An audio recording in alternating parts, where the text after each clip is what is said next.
옛날 어느 부유한 마을에 김만석이라는 노인이 살고 있었어요. 그는 어려운 시절을 견디고 온갖 노력 끝에 큰 재산을 일군 인물이었어요. 하지만 그의 가정에는 깊은 사연이 있었어요. 젊은 시절 사랑하는 아내와의 사이에서 딸 김영희를 얻었지만 아내는 딸을 낳고 얼마 지나지 않아 세상을 떠났어요. 그 후 김만석은 홀로 딸을 정성껏 키우며 살아왔어요. 딸 역시 아버지를 무척 따랐고 둘은 마치 친구처럼 지냈어요. 하지만 시간이 흘러 딸이 결혼하여 집을 떠나고 나자 김만석의 삶은 점점 적적해졌어요. 딸이 종종 찾아와 손자, 손녀를 보여주긴 했지만 노인의 마음 한구석은 늘 허전했어요. 이 나이에 다시 혼자가 되다니 남은 삶을 이렇게 외롭게 보내야 한단 말인가? 그는 고민 끝에 후처를 드리기로 결심했어요. 김만석은 중매쟁이를 불러 윤씨라는 젊은 여인을 소개받았어요. 그녀는 나이가 한참 어렸고 몹시 가난한 집안 출신이었어요. 처음엔 마을 사람들도 수군댔어요. 저 젊은 처자 말이야. 정말 노인을 사랑해서 시집 온 걸까? 혹시 재산을 노리고 온 건 아닐까? 그러나 김만석은 그런 시선에 개의치 않았어요. 어떤 이유든 상관없다. 나와 함께 지내며 정을 나눌 수 있다면 충분해.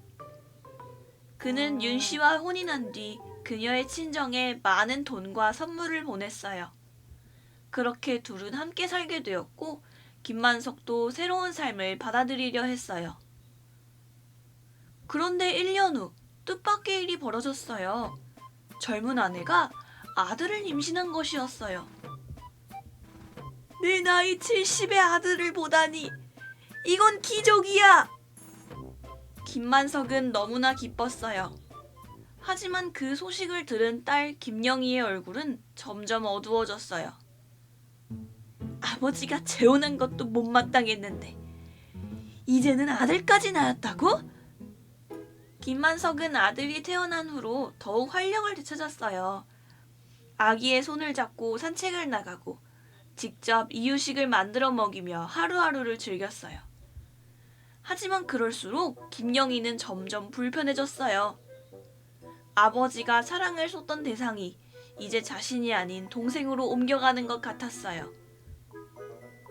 그러던 어느 날 아버지와의 대화에서 갈등이 표출되었어요.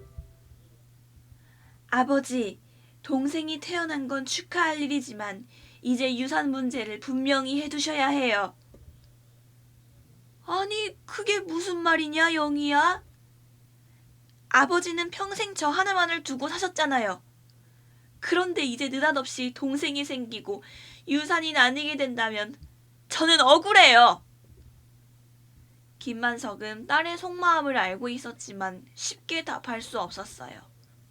영희야, 너도 내 소중한 자식이고 네 동생도 내 소중한 아들이다. 공평하게 나눠줄 것이다. 아버지, 동생은 아직 겨우 아기예요. 아버지가 돌아가시고 나면 후처가 모든 유산을 차지하려 들 거예요. 그걸 막아야 한다고요. 김만석은 딸의 말을 들으며 깊이 생각에 잠겼어요. 그는 딸이 단순히 재산 때문에 그러는 것이 아니라 어릴 적부터 자신과 함께한 삶이 위협받는 기분을 느낀다는 것을 알았어요. 하지만 그렇다고 해서 아들을 버릴 수도 없는 일이었지요. 세월이 흐르고 김만석의 건강은 점점 쇠약해졌어요. 그는 병상에 누워 자신이 떠난 후 가족들이 어떻게 될지를 걱정했어요. 나는 공평하게 주고 싶은데 그게 정말 가능한 일일까?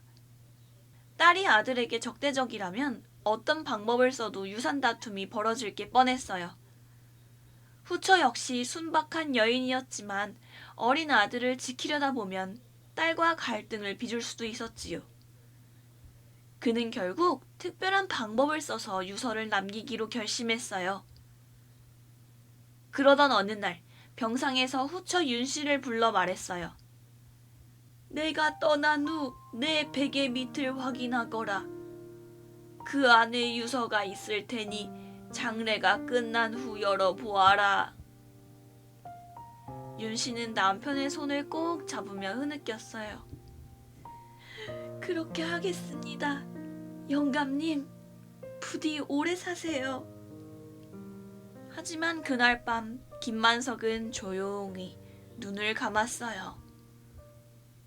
장례가 끝난 후 김영희와 윤씨는 모두 긴장된 얼굴로 유서를 열어보았어요. 장남은 사할 것이고 가사는 여에게 준다. 김영희는 유서를 보자마자 크게 웃으며 선언했어요. 봐라! 이건 아버지가 내게 유산을 물려준다는 뜻이야. 뭐라고요? 윤씨는 놀라며 물었어요. 여기 보면 장남은 사할 것이고 가사는 여에게 준다고 되어 있잖아요? 즉, 아버지는 동생을 자신의 자식으로 인정하지 않았다는 뜻이야. 그리고 여라는 글자는 여자인 나를 뜻하는 거고. 그 말을 듣고 윤씨는 할 말을 잃었어요. 김만석이 세상을 떠난 후 그의 유산은 딸 김영희가 독차지하게 되었어요. 그녀는 아버지의 유서를 해석하며 아버지는 동생을 자신의 아들이라고 인정하지 않았다고 선언했지요. 역시나 아버지도 나를 더 사랑하셨던 거야. 누뚱이 동생에게 재산을 물려줄 리가 없지. 김영희는 어린 동생과 후처 윤씨를 내쫓았어요. 아버지께서 유산을 내게 남기셨으니 너희는 이 집에서 나가야 해. 윤씨는 억울했지만 한자를 제대로 읽을 줄 몰랐기 때문에 반박할 수도 없었어요. 그녀는 결국 친정으로 돌아갔지요. 하지만 그녀는 남편이 아들을 끔찍히 사랑한다는 걸 누구보다 잘 알고 있었어요. 대체 왜 유서를 이렇게 남기셨을까? 그 의문은 시간이 지나도 풀리지 않았어요. 그렇게 아들과 함께 친정에서 살아가며 윤씨는 모든 걸 내려놓고 묵묵히 아들을 키웠어요. 시간이 흘러 어린 아들은 성인이 되어 김현수라는 이름으로 불렸어요.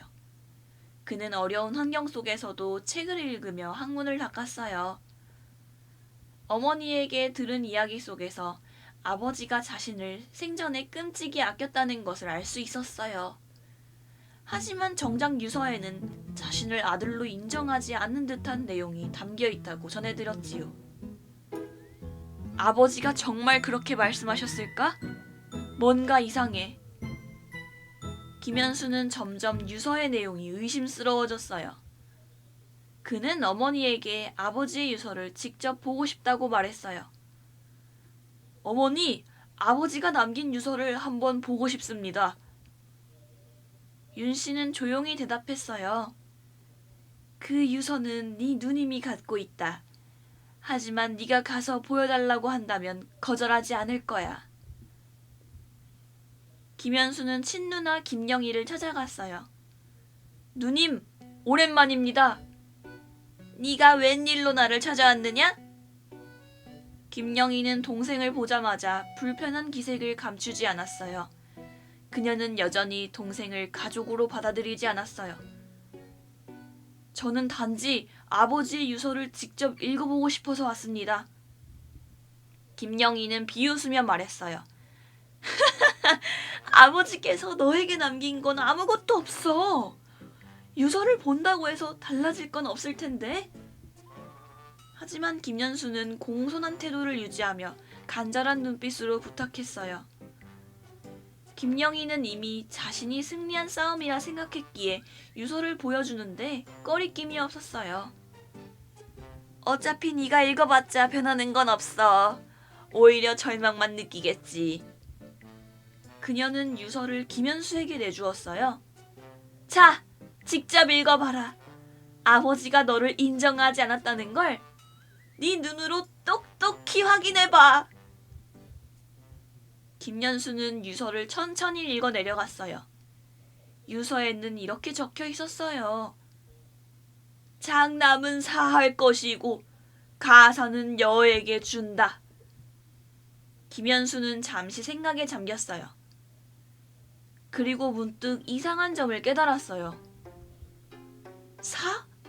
보통 유서에는 죽을 사를 쓰지 않나? 그런데 여기 쓰인 글자는 생각할 사이다. 대체 이게 무슨 뜻일까? 그는 곧장 마을의 원님을 찾아가 유서를 해석해달라고 부탁했어요. 원님은 유서를 유심히 들여다보았어요. 그러다 문득 미소를 지으며 말했어요. 자네 아버님께서는 참으로 지혜로운 분이셨군. 그게 무슨 뜻입니까? 원님이 차분히 설명했어요. 장남은 사할 것이고 라는 것은 장남은 깊이 생각해야 한다라는 뜻이다. 여기서 사는 죽을 사가 아니라 깊이 고민하라는 의미에서 생각할 사를 적어내셨지. 그리고 가사는 여에게 준다 라는 것은 여는 주다라는 뜻이다. 즉 재산을 딸에게 준다는 것이 아니라 누군가에게 준다는 의미였다. 즉 아버지는 유서를 교묘하게 작성하여 딸이 욕심으로 해석하면 그녀가 재산을 독차지하게 만들고 반대로 동생이 학문을 닦고 올바르게 성장한다면 나중에 진실을 알 수 있도록 계획한 것이었어요. 김연수는 깊은 감동을 받았어요. 아버지는 처음부터 나를 위해 이 유서를 남기셨던 거야. 김연수는 원님의 해석을 받아들고 다시 김영희를 찾아갔어요. 누님, 원님께서 이 유서의 뜻을 정확히 해석해 주셨습니다. 아버지는 처음부터 저를 인정하셨고 재산을 저에게 주기로 하셨던 겁니다. 김영희는 당황했어요. 뭐라고? 그럴 리가 없어. 나는 한문을 배웠고 제대로 해석했어. 김영희는 확실히 한문을 배웠지만 욕심이 앞서서 다르게 해석을 한 것이었지요. 김영희는 결국 원님의 판결을 받아들일 수밖에 없었어요. 그녀는 그제야 자신의 행동을 후회하며 눈물을 흘렸어요. 나는 처음부터 아버지의 사랑을 독차지하고 싶었던 거야. 동생이 생긴 게 너무 싫었던 것이고 아버지가 나에게서 멀어질까봐 두려웠던 거야. 그녀는 김연수에게 재산을 돌려주겠다고 했어요. 김연수가 유서를 정확하게 해석하고 원님의 판결을 통해 아버지의 진짜 뜻을 알게 된 이후 여전히 한 가지 의문이 남아있었어요. 그런데 왜 아버지는 처음부터 이렇게 복잡한 방법을 사용하셨을까? 그냥 아들한테 재산을 물려준다고 적어 놓으셨다면 아무런 문제도 없었을 텐데. 김연수는 아버지의 진짜 의도를 이해하기 위해 아버지의 생전 흔적을 찾아보기로 했어요. 그는 어머니 윤 씨에게 말했어요. 어머니, 아버지가 생전에 자주 쓰시던 물건이나 남기신 글 같은 게 남아있나요? 윤 씨는 조용히 생각하더니 작은 나무 상자를 꺼내주었어요. 이건 네 아버지께서 평생 간직하시던 것이란다. 나는 열어보지 않았지만 아마도 네가 확인하는 것이 좋을 것 같구나. 김연수는 상자를 조심스럽게 열었어요. 그 안에는 오래된 편지와 몇 개의 작은 종이 조각들이 들어있었어요. 그중 하나를 펼쳐 읽어보았어요. 나는 죽기 전까지 고민하고 또 고민했다. 내 아이들을 어떻게 하면 모두 지킬 수 있을까? 영희는 내게 세상에서 가장 소중한 딸이었지만 아들이 태어난 후 그녀의 눈빛이 변하는 것을 느꼈다. 분명 재산 문제로 다툼이 생길 것이 분명했다.